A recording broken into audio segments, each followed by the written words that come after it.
கேரளாவில் மழை கொட்டி தீர்க்கும் நிலையில் இதுவரை 9 பேர் உயிரிழந்துள்ளனர். இதுகுறித்த கூடுதல் தகவல்களை செய்தியாளர் சிவசபாபதி வழங்கிட நாம் கேட்போம்.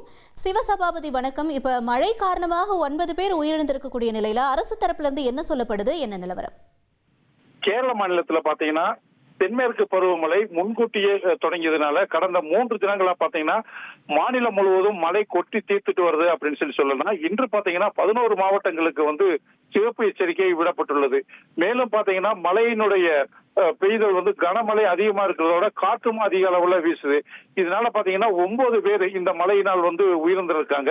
இதுல பாத்தீங்கன்னா கோழிக்கூடுல பாத்தீங்கன்னா 2 சிறுவர்கள் ஓடையில மீன் பிடிச்சுக்கிட்டு இருக்கும்போது 11 மற்றும் 14 வயது சிறுவர்கள் மீது மின்சாரம் பாய்ந்து மின்சார கம்பி அறுந்து விழுந்து அவங்க இறந்திருக்காங்க. அதே மாதிரி தென்னை மரம் விழுந்து ஒருத்தர் இறந்திருக்காரு. இது மட்டும் இல்லாம பாத்தீங்கன்னா 40 வீடுகள் பெரும் மரங்கள் சாய்ந்ததுனால மரங்கள் வீடுகள் எல்லாமே தகர்ந்திருக்கு அப்படின்னு சொல்லலாம். இதுல 4 பேர் காயம் ஏற்பட்டிருக்கு. தொடர்ந்து பாத்தீங்கன்னா மழையினுடைய அளவு ஜாஸ்தியா இருக்கிறதுனால பாத்தீங்கன்னா பாதுகாப்பு அதிகாரிகளும் மற்றும் மீட்பு படையினரும் தயார் நிலையில இருக்காங்க.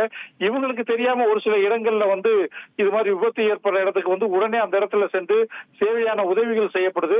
அது மட்டும் இல்லாம தாழ்வான பகுதி, மழை விழக்கூடிய அதிக பகுதியில் இருக்க மக்களை எல்லாம் பாத்தீங்கன்னா பாதுகாப்பான இடத்திற்கு தற்பொழுது மாற்றிக்கிட்டு வர்றாங்க. தகவல்களுக்கு நன்றி சிவசபாபதி. செய்திகளை உடனுக்குடன் தெரிந்து கொள்ள உடனே சப்ஸ்கிரைப் பண்ணுங்க.